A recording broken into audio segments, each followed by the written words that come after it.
Today on the We Invested podcast, I'm here with the founder and CEO of Aura, Kash. How are you? I'm doing great. Thank you for coming through. I know we have our oat lattes. I'm feeling fueled up. Yeah, man, we powered up right now, man. Thank you so much for the invite, man. The space is beautiful, and it's in a beautiful location, right in the same complex or the same plaza as Google. Yep. How did you find this spot? So you know what's interesting? Like when I came across this spot, so I went to school in Berkeley, and I would come across like the bridge all the time. I would just work at a cafe nearby. I like the vibes of the city, and this was like before the pandemic hit and like it got like dry at that time, I'll say. Yeah. But right when I was looking at this spot, like they were mentioning that Google was about to sign the lease there, so this was empty completely. Yeah. So I was like, you know what? Google's like signing the lease. Like I'm gonna sign my lease too. So that's what I did. But the funny thing is, then work from home hit. So that's a whole nother story. But like that was an interesting time period. But overall, like I just love how close it is to the Embarcadero, the water, the ferry buildings right there. Like we're really close by to like where all the tech stuff happens. All the AI companies are popping up here as well. I mean, they say SF hasn't come back, but it's reviving bigger and better. Absolutely, man. You're surrounded by a lot of good energy. I mean, even down to the name of your company and the name of your brand, which is Aura. Can you talk a little bit about that and how you came up with the name? Yeah, definitely. So if you look up Aura like on Google or something, there's multiple definitions, but essentially it's your energy. It's what lights up your soul. Yeah. And everyone has an aura. It's actually related to the chakras on your back, and they each get lit up when you're catering to your body in a certain way. And everyone has a different color, a different light around them. And when you do what you love, what you care about, you're with people you love, you share the love, it starts lighting up your aura. And there's a reason why people, when you're walking on the street, they want to smile at you, they want to wave hi at you, you make eye contact with strangers, not because you're a good looking person. I mean, good looks come from the aura. Like if you have a good aura, you're already attracting that energy, and then you're attracting like-minded people. So that's really what it is, and I want this to be a space where people come by and they feel love. They feel the love in what they're drinking, because I'm telling you, if your barista or whoever you're ordering food from, if they're not putting that love, the good auras in there, it's gonna transfer. You're not gonna have the best day either too. So right. I tell my staff here, I'm like, bring the good vibes. Like I don't care what's going on. You come in, meditate, and like I have these 30 minutes in the morning now where you just like you're preparing, but like prepare mentally, right? Because you want to serve the best, you want to serve that love to everyone. Nah, that's amazing, man. And you know, you have like a very unique and inviting aesthetic here, you know, even down to the color schemes, that purple and yellow. How did you come up with these colors, and what was the inspiration behind that? I think that's a great question. I think with the purple, I always associated with like lavender. I did have a dream when I was younger that I wanted like a purple lavender room, but beyond that, I always saw it as this color that was very relaxing and calming. That's why you can like have lavender in your room, and like even the smell of it is very relaxing for you. Yeah. And so I want people to come in here and be calm and feel like they're just at peace. That's really what I'm trying to bring here. What inspired you to start Aura, and how did you start your journey as a business owner? So when I was in college, so I went to the Berkeley School of Business, and it was 2022, and it was like the pandemic of Zoom university time, and during that time, like people weren't really going to classes, they were inside their dorms. I was blessed in the fact that I could do my classes on Zoom while doing things in the background that I love to do. It happens to be that I was working at this other startup right before, and it was all about building the community. We got 250,000 students on that app. It was going to be like the next big thing. Coming out of that, I wanted to recreate people's favorite beverages, but without all the sugar and the nasty artificial ingredients in it. I can also go deeper into this, but I didn't have like the best relationship with my mind, my body, my soul at that time. And I was going on these dates. I was going on like study dates. I would be at cafe over like every single day. Yeah. And I'm telling you, when you're having a drink every day, whether it's a matcha, a coffee, or whatever, it's affecting you, the ingredients that are in it. Yeah. It's the same thing like your diet with the rest of your food. When there's sugar, bad ingredients in here, it's going to affect you. And it's going to affect what you're doing. And I started seeing that in my weight, my mentality, everything. And I was dependent on caffeine. So I knew I wanted to create something that was better for people out there and better for the student community. So that's where I started. And then I decided to open here to bring it to the workplace. And then from there, I'm expanding on. I think I said a whole lot. I don't even know I answered your question. But. No, you definitely answered my question. And again, like the energy that I'm getting from this conversation is just a lot of passion. You know what I mean? It's passion for what you're doing and it's real genuine love of like wanting to have a positive impact on your community. You know what I mean? From the energy they get when they walk through the door to the ingredients that they're consuming. I think that's super dope. Yeah, I think the energy might be from this. No kidding. Yeah, look, man, there's nothing wrong with that. So, Aura offers, you know, a variety of different products and services. Some of the services that Aura offers is catering, barista event services, and also some latte art workshops. Wow, you did your research? Yeah, for sure. That's super dope, though. Yeah. So can you talk a little bit more about these services that Aura offers? Yeah, most definitely. So going back to what I was mentioning before, I opened during this time when the whole work from home situation came to life over here. The thing is that people don't want to go back to the workplace because it didn't feel like home. There's no reason to go back to work if I can just be productive at home, right? Like, what's the point? So over time, I started seeing this gap and this need for experience in the workplace. If I have a boba bar I'm attending now, I'm going to the workplace, and now I can look forward to some boba being on in my workplace, and I can drink a cup of boba while doing some work, I will be more likely to show up to work. There's a latte art class where I can bond with my teammates and be fueled up while learning a new skill. I'm going to show up to work. So right now, I'm trying to solve this problem where we've been forced to now come back into the workplace. People come in like 3 to 5 days now, depending on where you work. But there's a need for experience, there's a need for community. And so the services I offer are just a part of that. And I hope to keep building on that because I really see it as weirdly therapeutic in a way. Like yesterday, I was just doing some art, and that's therapy right there. I think something like learning latte art or like just having a drink with a friend, these are all like examples of therapy, and I'm trying to bring that in the form of health and wellness in the workplace. So yeah, that's why I introduced those services. You have a strong sense of community too, and the desire to build a community. Where does that need to build a sustainable community come from? I think it comes from my mom.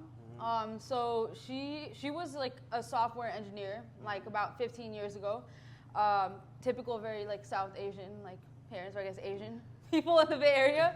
But the thing is she quit her engineering job at the time when my brother was born, and she started her own dance company in the Bay Area. And seeing my mom like quit her job that was obviously making way more money to follow something that would not generate any money at that time, because we're blessed enough where we can sustain at least. So I do want to point out I'm grateful for that. But she followed her passion, and seeing that and having like the way that your parents and your community is around you, that affects you, and that really affected me.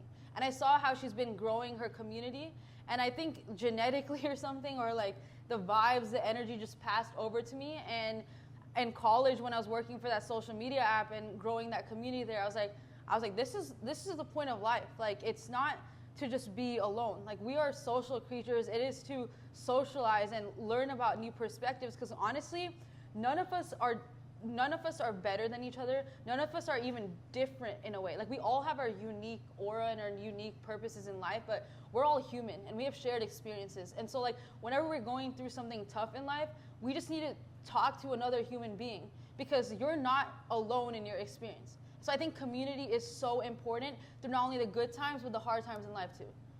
No, that's so true, man. I mean, especially talking about someone else basically being the answer or being a solution to a situation or a problem that you may be having. I agree with that 1000%. Before we started recording though, we were having a conversation and you were telling me how you're basically experiencing a resurgence of energy and I guess gain this new perspective or this new outlook on Aura.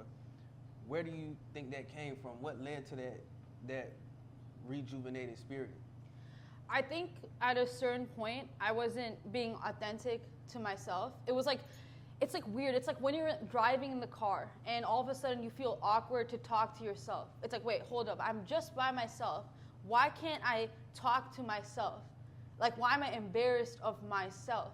And so I started putting the conversation on me, facing the truth about myself that I didn't want to accept, because we all have ugly truths. We all have our own demons, whatever you want to call it. But if we shy away from them and we deny that they exist, then we are not being truthful to ourselves and those around us. So I basically had to find my inner truth. I had to accept where I'm weak, where I need to work on things, and where I shine. And from there, it was weird. I started just loving myself more. And when you love yourself more, like, of course, you can give out more love to what you're doing, to those around you. And so, like, I think it's just been part of like a healing journey, I would say. And like, it's been now reflecting into my business. And I think that's the interesting thing about business. It's not just a money generating scheme. It's, if I wanted to do that, I would be doing something completely different, to be honest. Like, I wouldn't be in this business, because this business is about community, passion, and that's what I'm building here. It's NBA All-Star Weekend here in the Bay in San Francisco. How did you take advantage of the inflow of people, as well as the networking opportunities that are going on here right now? So I was blessed enough to be part of this program through the Warriors. It's called the Franchise Fund, and where they worked with numerous small businesses in the area, diverse businesses. And so I got invited to this like networking event with the NBA, and that was awesome. Like, there was all these business individuals there, as well as like people who like run the Giants, like people from Peloton, like all these like major business representatives, and I just immersed myself into that. I didn't go there with any intention. It was more like, let me just immerse myself into this creative space where all these like-minded people are coming together. And so that was one way I did it. And beyond that, to be honest, I think like I've been attending some of the events. I think the Bay has turned into LA for the weekend, which is pretty interesting, I would say. Okay. But I think other than that, my plan is that after this weekend ends, I get to follow up, and I would love to partner with one of like the Warriors players one day. That's a dream of mine for sure, and have a custom drink for them. That's hard. Yeah. That's hard. Look, and you just spoke it into existence right now, man. You just put it out yeah. to the universe. Yeah. It's definitely gonna happen now. So how was that experience for you though, when you were at these networking events and around these different or interacting with these different companies?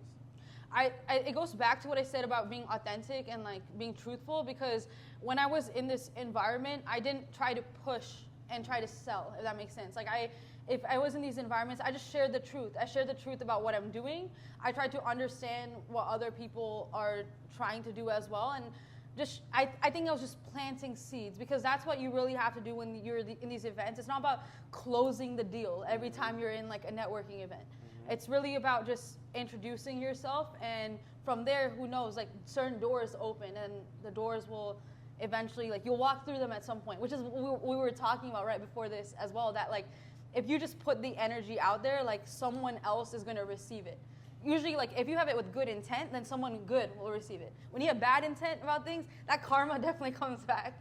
I've been through it. I'm sure that you've probably experienced it yourself too in ways. Everyone does. Absolutely. Yeah. It's a part of the human experience. But a theme that I get from our conversation now and our conversation before we started recording is just consistent expansion. You're not afraid to reinvest into your business or invest in your ideas. You recently just introduced a line of bakery products and pastries into your company. I mean, so can you talk a little bit more about reinvesting in your business and what that means and what that looks like to you? Yeah, there's two things that I want to mention here.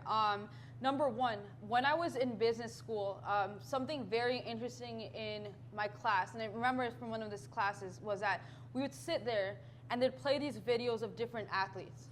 And like, it would be like someone's like story from like, it would be these famous like basketball players, football players. And at that time I was like, why are we watching this? I'm like, what does this have to do? And then looking back at it, it's the same values that an athlete has when they're turning pro, that discipline, the resilience, the thing that they're doing something multiple times, the same thing over and over again, practicing multiple times in a day and failing constantly. That's exactly what I've learned from doing this business, and that's what brought me back in, because I realized that failure is a part of it. Like, if you are not failing and failing fast and learning from it, then actually you're doing something wrong, because you're trying to be so perfect that you're actually not doing anything. It's like a whole weird thing.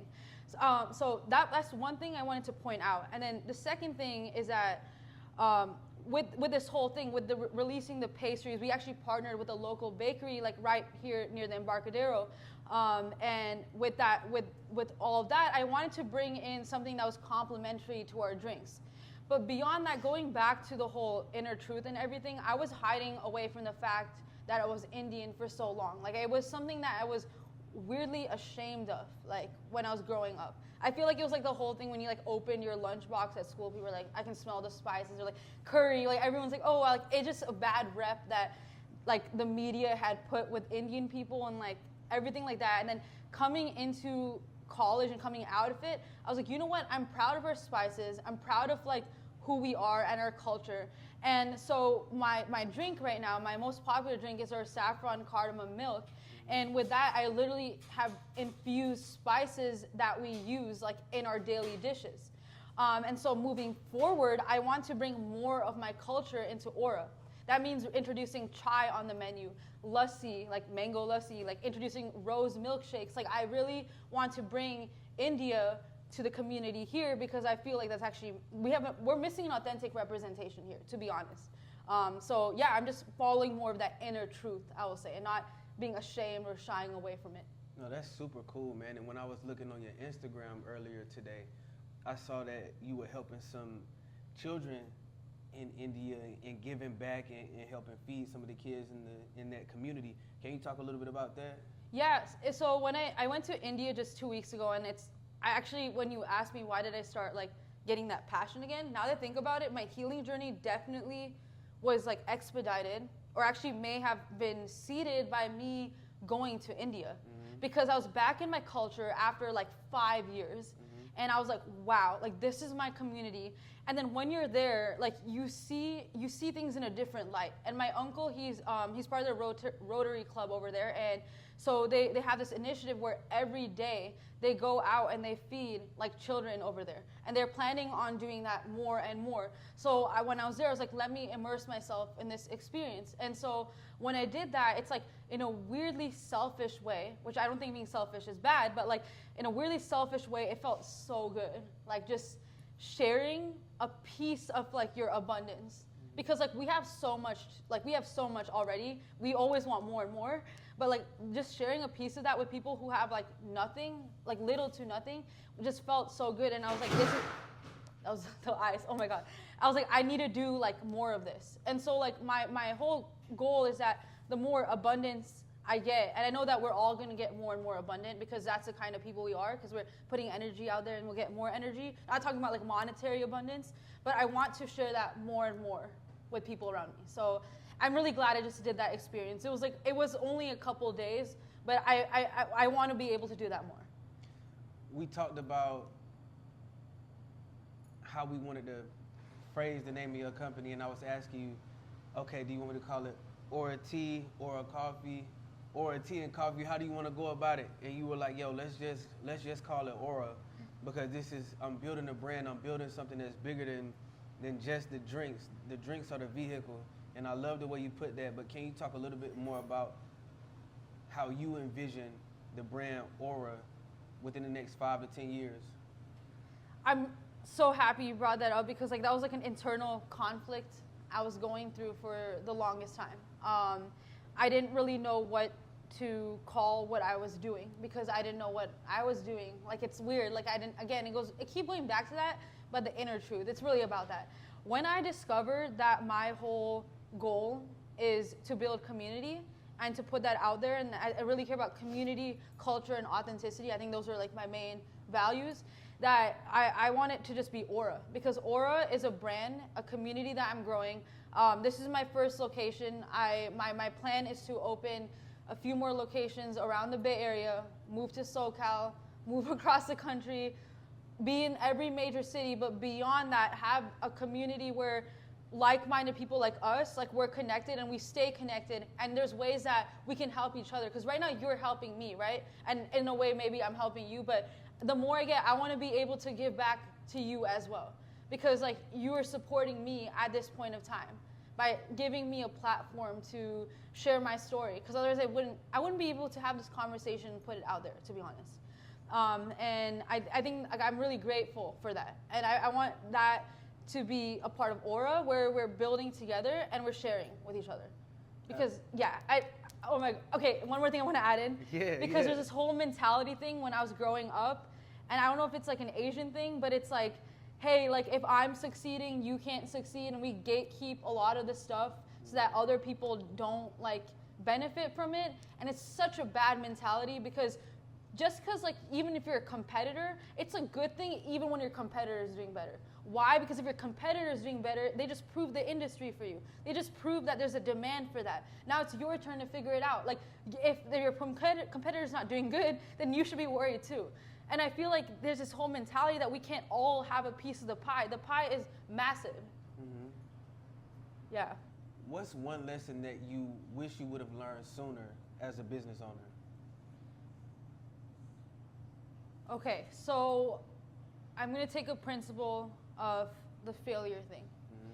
So I would say that when we're going to school and when you're growing up, it's all about doing good in class, about getting good grades. It's all about just like doing it right and succeeding. And there's this whole definition of success that if you're behind in class, if you're not getting the good grades, then you're not it. You're not going to succeed in whatever you're doing.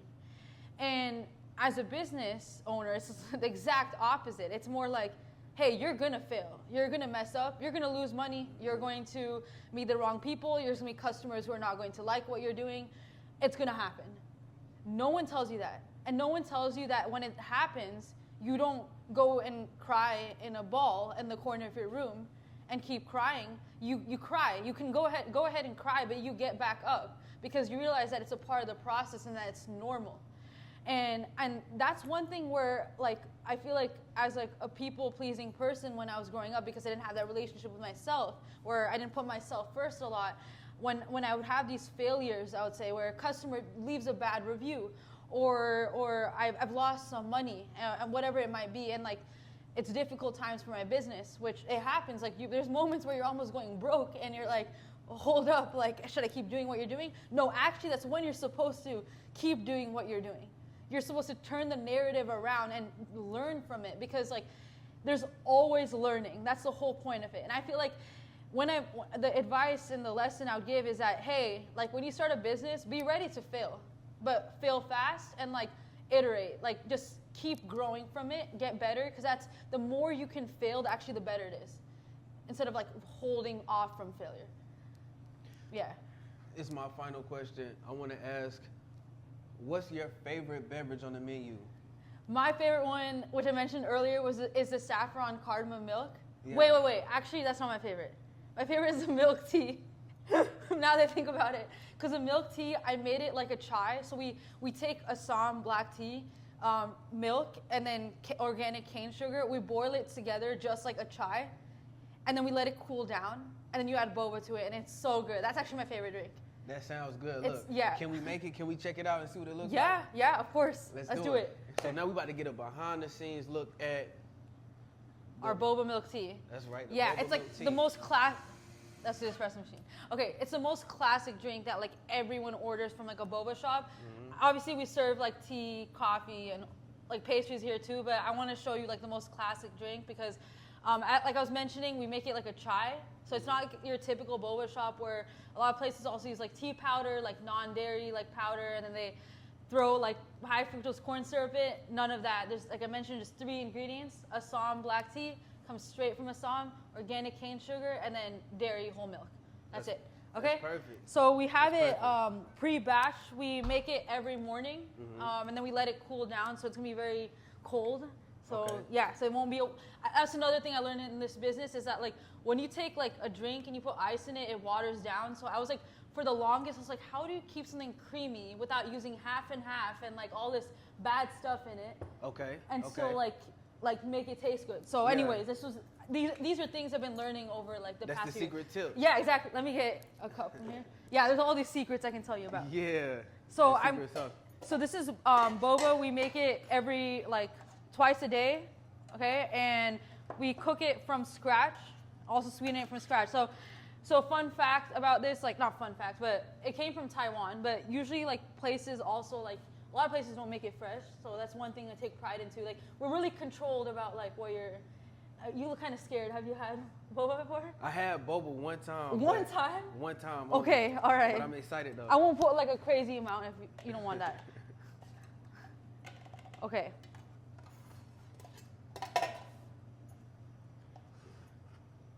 I know you already had caffeine. This is going to just add on to the caffeine for your day. Perfect. Okay. It's perfect. It's all good energy. I'm just going to throw ice in here. Yeah. All right, here you go. That's perfect. Thank you. Yeah. My hand was shaking from like the caffeine. What's this? This is the milk. This is the milk tea. It's milk just basically tea boba. Wait, do you drink tea ever? I love tea. Do you drink black tea ever? I love black tea. Okay, well, it's just black tea and milk. Perfect. Like if literally that's what it is. Perfect. That's perfect. it. I'm ready to try this. Hold on, I'm gonna swing back around it. Yeah. Let's go. Second time having boba. Yeah, milk tea boba. Let's get it.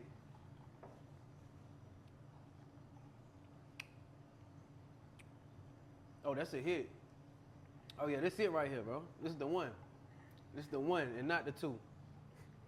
I like that. This is the one, not the two. Wait, Yeah, actually though? How do you feel? it's a hit. Okay. Like for real. The boba is cool. It's like an added. Yeah, it's just like yeah. Yeah, but it's like black tea. I love this. Yeah. I really like this. Hey, this is the one right here, man. I see why this is your favorite. So basically a chai, like is this, but you add spices into it, like cardamom, like star anise, cinnamon, like it's a whole mix of that. You boil it together, so it's like a spice version of it. Yeah. That's what chai is. Nah, this is Yeah. perfect, man. Not the stuff that, okay, I keep mentioning that. All the stores like the Starbucks and everything, they just make it, like, that is not what chai is. Like, Yeah. the chai latte is not chai. Yeah. I'm like, let me bring the real chai for you guys. Nah, I like it, man. Hey, look, throw the shots, man. Send the shots off. Like, we need the controversy. It's lit. We like that. We like the beef. You know what I mean? We like the beef. Yeah, but Cash, thank you so much, man, for inviting us into your spot. It's been an amazing interview, amazing experience, man. I love the setup, the aesthetic, the purple. You know what I mean? I put this on just for the big day. But yeah, man, thank you for having us, and thank you for all of the. Thank you as well. Yeah, man, all the different coffees and teas you done share with us, man. It's been an amazing experience.